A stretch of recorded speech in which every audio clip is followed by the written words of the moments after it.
విధానాన్ని వ్యవసాయంలో పూర్తి స్థాయిలో అనుసరిస్తే చీడపీడలని సమర్థవంతంగా అధిగమించడంతో పాటు అధిక దిగుబడి పొందవచ్చని నిరూపిస్తున్నారు గుంటూరు జిల్లాకి చెందిన ఓ రైతు. 2 ఏళ్లుగా ప్రకృతి విధానంలో మిరప సాగు చేస్తున్నారు.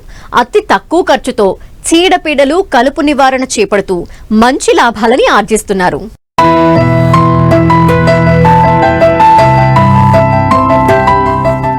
ఇదిగో ఇక్కడ పచ్చగా ఆరోగ్యంగా పెరిగిన ఈ మిర్చి తోటను చూడండి. మొక్కలకు గుత్తులు గుత్తులుగా కాయలు ఉన్నాయి. ఇంకా కోత కొయ్యలేదు.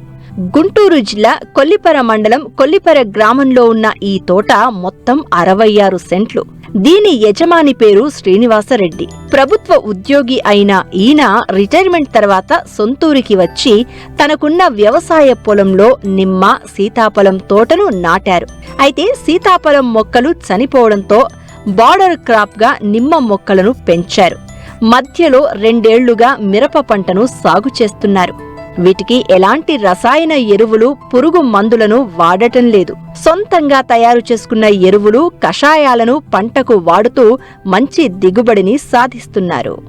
ఫస్ట్ తోట వేసానండి. ఆ తోట అంతా ఎక్కువ సీతాఫలం తోట వేస్తే అది ఫెయిల్ అయింది. సో దానివల్ల ఆ తోట తీసేసి అప్పుడు నిమ్మలు, సీతాఫలం వేసాను. వేసిన తర్వాత సీతాఫలం ఫెయిల్ అయితే దాంట్లో ఏం చేద్దామనే ఉద్దేశంతో లాస్ట్ ఇయర్ మిర్చి వేశాను. అయితే మిర్చి అంటే అందరూ అనుకుంటారు మిర్చి బాగా దానికి మందులు వేయాలి, లేకపోతే పండించలేము, అసలు ఏమీ రాదు అనే ఉద్దేశంతో ఎవరు కూడా ముందుకు రారు వేయటానికి. కానీ నేను అదే చేద్దాము, ఎందుకు రాదు, పోనీ కొంత వస్తుంది, మనం అన్న కనీసం ఈ మందులు లేనటువంటి మిర్చి కారం తిందాము, ఇంకా కొంత పండితే పక్కన మన ఫ్రెండ్స్కి, చుట్టాలకి ఇద్దామనే ఉద్దేశంతో పోయిన సంవత్సరం నేను వేశాను. అయితే నాకు రిజల్ట్ అది బాగుంది. సో బాగానే వచ్చింది, నాకు సాటిస్ఫాక్షన్గా ఉంది. అందువల్ల మళ్ళీ ఈ సంవత్సరం ఎందుకు వేయకూడదు అనే ఉద్దేశంతో, అంటే లాస్ట్ ఇయర్ అంటే ఈ ఇయర్ 25 ఏప్రిల్లో నేను ఆ తోట తీసేసానండి. తీసేసి అప్పుడు ఏం చేశానంటే ఈ PMDS అని మన వ్యవసాయ శాఖ వాళ్ళు ఒక 30 రకాల విత్తనాలు మనకి ఇచ్చారు. నేను అది వేసి నీళ్ళు అది పెట్టాను. బాగా 45 డేస్ 50 డేస్ కల్లా బాగా 5 అడుగులు పైన వచ్చింది. ఏప్రిల్ చివరిలో వేసాను.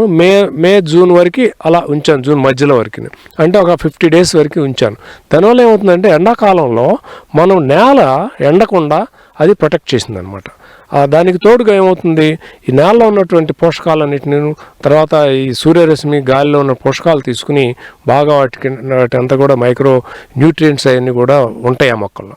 ఆ తర్వాత నేను జూన్లో దాన్ని మొత్తం రోటోవేటర్ వేసి కలయి దున్నేసాం. మిరపలు సెప్టెంబర్ 1st వేసానండి. మీరు చూసేటువంటి చేను రసాయన ఎరువులు కానీ, లేకపోతే ఈ పురుగు మందులు కానీ ఏది ఒక గ్రాము కూడా దీంట్లో వేయలేదండి. ఒక్కొక్క చెట్టుకి కనీసం నాకు తెలిసి ఇప్పుడు ఫస్ట్ కోత 50 నుంచి 60 కాయల దాకా వచ్చి ఉండొచ్చు. ఈ 30 సెంట్లకు కాను నేను మొత్తం ఒక 3200 మొక్కల దాకా నేను వేశాను. ఒక్కొక్క లైన్కి మధ్యలో 3 అడుగులు గ్యాప్ పెట్టాను. పెట్టి ఒక్కొక్క మొక్కకి మధ్యలో సుమారుగా 1 అడుగు అటు ఇటుగా ఒక అడుగు ఉండేటట్టుగా వేసి మొక్కలు పెంచాను. నేను ముఖ్యంగా వేప గింజల నుంచి తయారు చేసినటువంటి పిండిని దాన్ని దాంట్లో నీళ్ళలో నానబెట్టి ఒక 12 అవర్స్ తర్వాత వాటిని దానిలో కొంత మజ్జిగ కూడా యాడ్ చేసి అలా కొడతాను. ఇంకొకసారి ఏం చేశానంటే మెయిన్గా ఒక ఇంగువ తీసుకున్నాను నేను. ఆ ఇంగువ పౌడర్ చాలా స్ట్రాంగ్గా, ఘాటుగా ఉంటుంది. ఆ ఘాటు దాంతో కొంత కలిపేసి అది కొడతా ఉంటాను. అలాగే పుల్లటి మజ్జిగ కలుపుతాను, పసుపు, తర్వాత కుంకుడుగాయలు, ఇంకా అన్నీ కూడా ఇవి మనకి ఈ చీడపీడల నుంచి తట్టుకోవడం కోసం అని చెప్పి నేను అవి వాడుతున్నాను. ఇకపోతే మీరు గ్రోత్కి ఏం వాడుతున్నారు అలాంటిది అడగవచ్చు. దానికి నేను ఈ గ్రోత్ గురించి ఎగ్ ఎమినో యాసిడ్ అని మీకు వినే ఉంటారు, దాన్ని కొడతాం. అది చాలా చాలా దీనికి పోషకాలను ఇస్తూ ఉంటాను. ఆ తర్వాత మిల్క్ వాడతానండి. ఈ చేను కల్లా దాదాపు ఒక 2 లీటర్లు మిల్క్ తీసుకుంటాను. మిల్క్ దాంట్లో కొంచెం బెల్లం కలుపుతాను, తర్వాత పసుపు, ఆ తర్వాత ఇంగువ, ఈ 4 కలిపి దాన్ని స్ప్రే చేస్తుంటాను. ఆల్మోస్ట్ ఆల్ ఎవ్రీ 5 డేస్ 6 డేస్కి ఒకసారి నేను స్ప్రే చేస్తాను.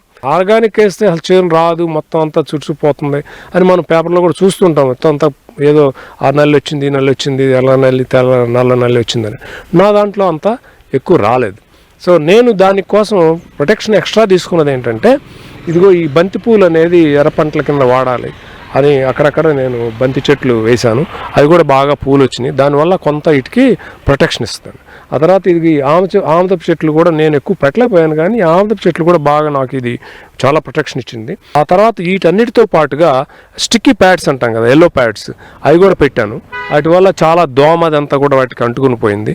ఆ తర్వాత సోలార్ ట్రాప్ అని ఒకటి ఇక్కడ పెట్టాను అనమాట. నైట్ వచ్చేసరికి అది లైట్ వెలుగుతుంది, దాని నుంచి అక్కడక్కడ నుంచి వచ్చి పురుగులన్నీ కూడా దాంట్లో పడి కొంచెం వాటర్ పూల్లా ఉంటుంది, దాంట్లో పడి చచ్చిపోతూ ఉంటాయి. లాస్ట్ ఇయర్ నాకు 20,000 దాకా కూలి ఖర్చు అయింది కలుపు తీయటానికి. ఈ 30 సెంట్లకు గాను దాదాపు ఒక 15,000 రూపాయలు నాకు ఖర్చు అయిందండి ఈ వీడ్ మ్యాట్ వల్ల. అయితే దీని లైఫ్ అతను చెప్పిన దాన్ని బట్టి ఏంటంటే 4 సంవత్సరాలు దీని లైఫ్ వస్తుంది అన్నారు. కాబట్టి మనకు 4 సంవత్సరాలు అంటే ఈ సంవత్సరం వాడతాను, మళ్ళీ నెక్స్ట్ 4 years వాడినప్పుడు మనకు పర్ ఇయర్ దాదాపు 4,000 నుంచి 5,000 రూపాయలు పడుతుంది.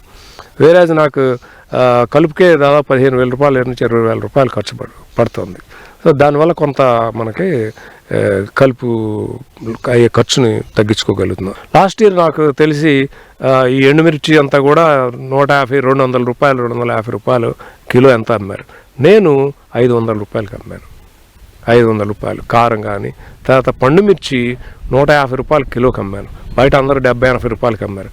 అయినా కానీ నాకు ఎంత అంటే నాకే తెలియదు ఎంత డిమాండ్ ఉందనేది. అంతమంది వచ్చారు నా దగ్గరికి, మాకు మిరపకాయలు కావాలండి. అంత అయిపోయిన తర్వాత కూడా వచ్చారు. మిరపకాయలు ఉన్నాయి అంట కదండి, మీరు అమ్ముతారా? ఎప్పుడో లేట్గా తెలుసుకుని. ఎందుకంటే నా దగ్గర పండినవి అన్నీ దాదాపు మన చుట్టాలకి లేకపోతే మా ఫ్రెండ్స్కి వీళ్ళకి ఇక్కడే కొన్న శ్రేష్ఠ ఆర్గనైజేషన్ ఉంది, వాళ్ళు కూడా తీసుకున్నారు. వాళ్ళందరికీ ఇవ్వడంతోనే అయిపోయింది అనమాట. అంటే అప్పుడు నాకు అర్థమైంది ఆర్గానిక్ ఇంత డిమాండ్ ఉంది, ఎంత పండించినా కానీ ఖచ్చితంగా తీసుకుంటారు అనేటువంటిది ఒకటి నాకు బాగా అర్థమైంది.